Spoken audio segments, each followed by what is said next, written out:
Right now, the budget king in the emulation handheld space is the Retroid Pocket 5. It's usually $220, but it's on sale right now for $200.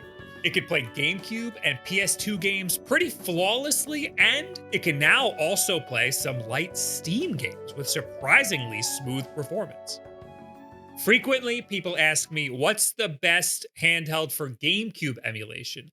This is usually my pick because that price makes it really easy to recommend. If you've got some more money to burn, the Ein handhelds are sometimes better, but they're sometimes a decent amount more money. Sometimes, though, people ask me, what is the cheapest handheld for GameCube emulation? That question is a little more complicated, especially now. Anbernic has some pretty decent handhelds that have pretty decent GameCube performance, and some of those fall under the RP5 price point. There's also older Retroids that can get pretty cheap, but there's nothing under that sub $100 price point. Until now. Yeah, so now we have the Mangmi Air X. This is a lot like the Retroids, but it's only $80. I'm not sure if there will be tariffs here in America, but the list price is $80. This is the cheapest Android-based emulation handheld that I can think of. It's Android 14, which means you can put any emulator you want on here. Whether or not that emulator will play well is up in the air. It's cheap because it's got a very weak chip in here. This $80 price point does come with some compromises, but it's a compromise that some people would be willing to take for that price point. GameCube and PS2 emulation is not the best. Don't expect to get full speed Smash Melee on here, but maybe you want to play some lighter JRPGs or something. Maybe you're okay with some frame dips in MGS3. The fact that you even have the option to try some of these things is worth it to some people.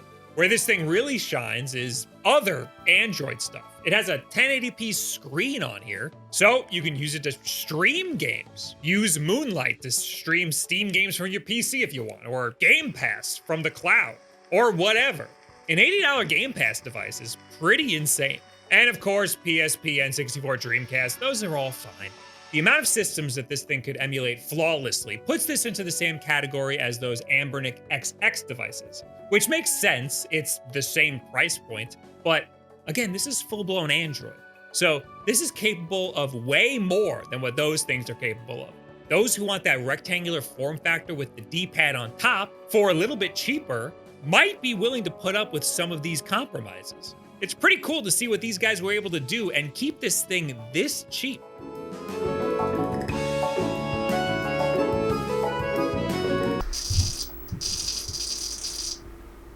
This video is sponsored by Surfshark.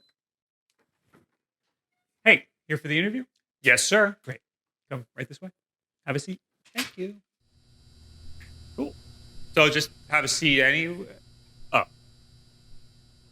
So, it says here your biggest weakness is that you ask too many questions? So did you guys just move in here? Yeah, during COVID. We do all of our work online, so we put all of our money and resources into internet security. You guys don't just use a VPN? Oh, that's down the hall and to the left. Sometimes you got to jiggle the flusher like kind of a lot. No, a VPN, like Surfshark.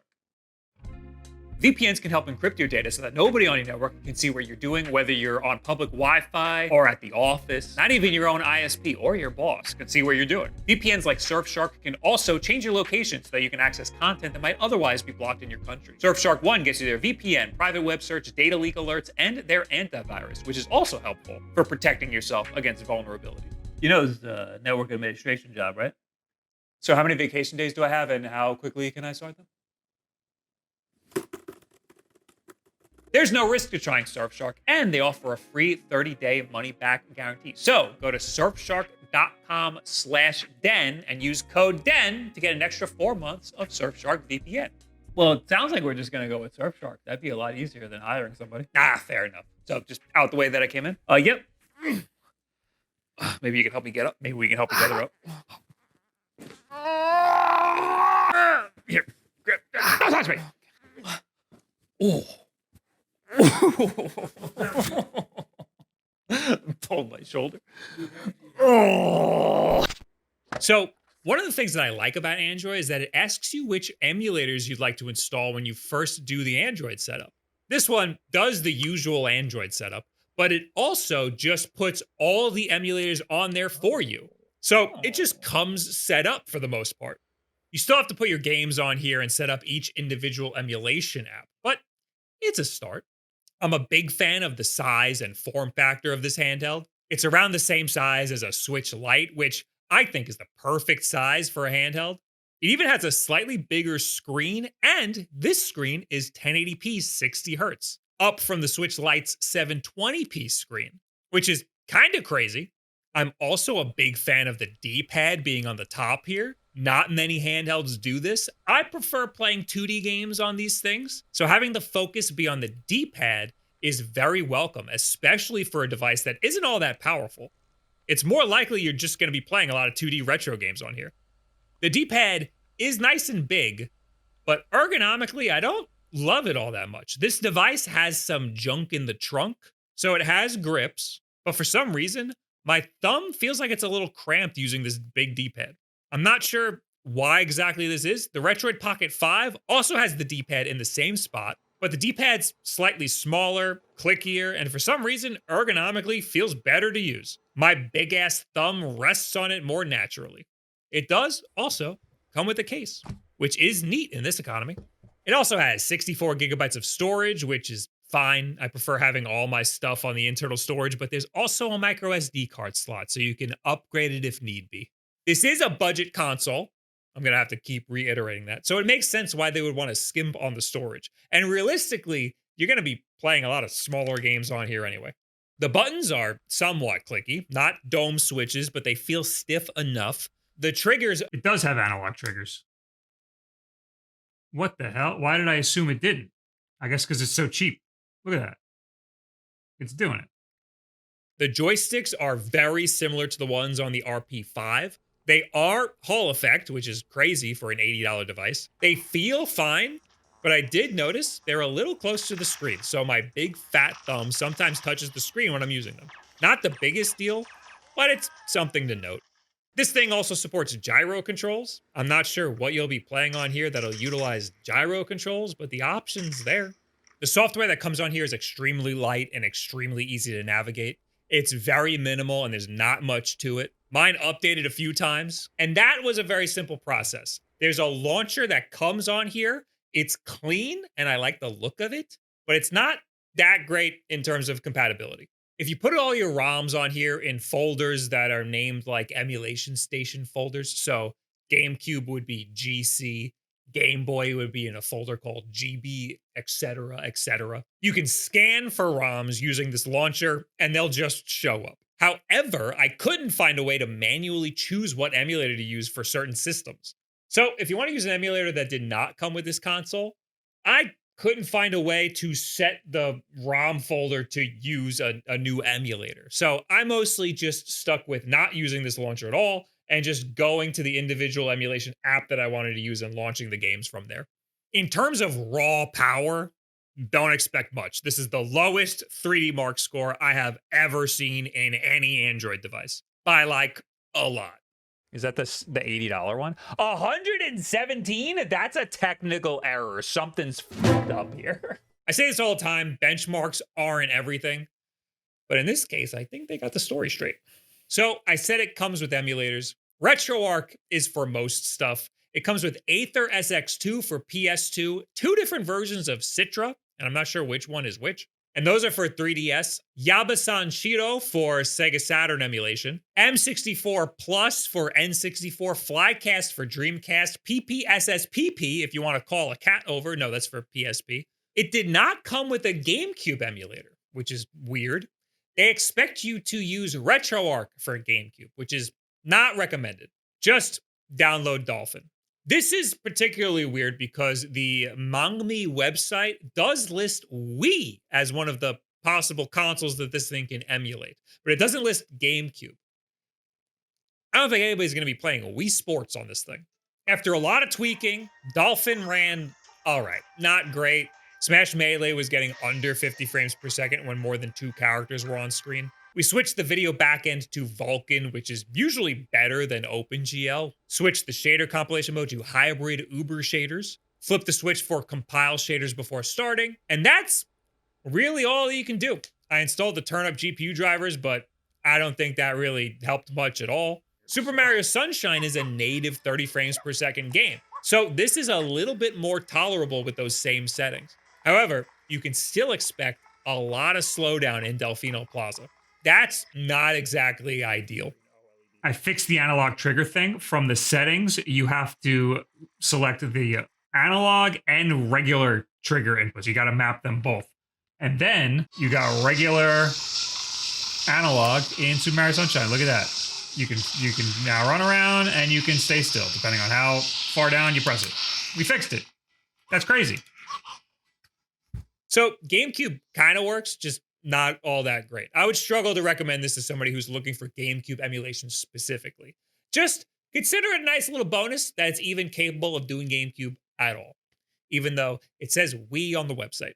They also advertised this as a PS2 console, and this one actually came with Aether SX2, the PS2 emulator. Once again, switching the renderer to Vulkan gives us not the best performance. Don't expect any fast gameplay here either. However, I did drop the render resolution down to 0.75 times, and I had an okay time with Metal Gear Solid 3. It dipped down under 30 frames per second sometimes, specifically in big areas, but it was relatively playable. So for PS2, much like GameCube, don't expect too much out of this thing. Maybe just expect to play low-powered games or turn-based JRPGs where fast reaction time isn't really necessary. You don't really need those high frame rates. 3DS was adequate. 3DS isn't necessarily the easiest to emulate. The system came with 2 versions of Citra. I opted to just download Azahar. It's a more up-to-date 3DS emulator and should run better. That being said, it ran okay. Pilot Wings was rough, even after turning on asynchronous shaders. New Super Mario Bros. 2 plays surprisingly well. This has at least some stutters on other systems that are in the $150 price range. So I was a bit surprised here. Ultimately, 3DS would be hit or miss. Stick to lighter games, although Gunvolt is a lighter game and the backgrounds didn't render in right, so don't expect perfect emulation here either. I did dabble with a little bit of PlayStation Vita. I put Vita 3K on here. Don't expect anything too powerful here either, but a game like Guacamelee ran pretty decent. The Vita is an indie game powerhouse, so this might be useful to some people. Using Vita to play low-powered indie games. It did crash on me once though, which was weird. It shot me to the title screen. I also tried Switch with the Eden emulator. Even Sonic Mania at reduced resolution is not running at the full speed. And you can forget about Odyssey. Take bets on Odyssey FPS? 0. Hey, I'm blown away already.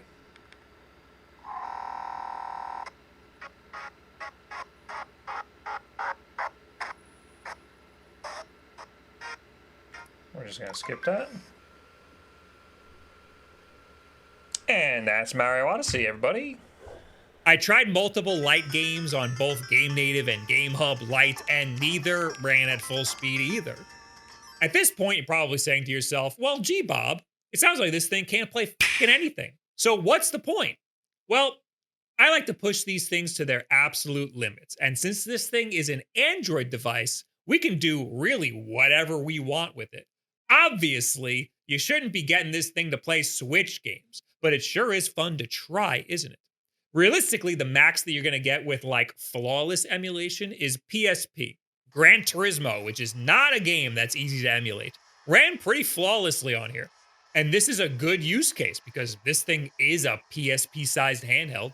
I also tried Mega Man Powered Up, which also ran pretty flawlessly, but I'm not too impressed by that. I tried Metal Gear Peace Walker, and that ran okay, but it did crash on me, and that was a little bit disappointing. So I guess maybe not flawless PSP emulation, but pretty damn close. It's also possible I just have a bad Metal Gear Peace Walker ROM because I did rip it from an actual Vita that I bought the game from. You don't need my whole explanation. Dreamcast is pretty flawless. Sonic Adventure 2 runs great in Flycast. N64 is also great. Perfect Dark runs good in M64 Plus, although the dual analog controls are a little weird, and using the left trigger to shoot is also weird, but it's okay. We allowed some of these quirks for N64 games on modern controllers. And Game Boy Advance using RetroArch, or really any 32-bit or under system, is going to be just fine. These sorts of retro systems look and run great on here. This is the type of emulation that you can come to expect. The same sort of stuff that you can play on other, also cheap emulation consoles. But this thing can do a little bit more than that, even if it is unstable while it's doing it. I think another unique use case for the Mangmi Air X, or however the hell you say it, is game streaming. I did a little bit of Moonlight streaming a Steam game from my gaming PC over Moonlight, which came pre-installed on here. And that ran just fine. A game like Marvel Rivals requires a little bit of tomfoolery because it has a stupid launcher. But after that, it plays similar to how you would play it natively. Realistically, I would want to stick to single-player games, nothing competitive. And also games that load right in from Steam without a launcher, like Hades 2. That ran totally fine.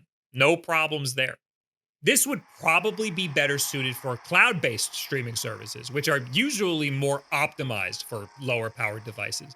Game Pass streaming, that's just fine. Got this little window boxing because of the back and menu buttons and stuff. Of course, your internet might vary. This is maybe the cheapest dedicated Game Pass streaming device that exists.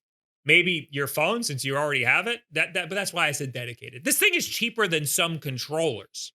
You also have the benefit of playing just regular old Android games on here. You have the entire Play Store at your disposal. You just don't have a lot of storage, so downloading Call of Duty might be an issue. Also, again, not the most powerful device. So the controls don't work, but at least we have a gyro.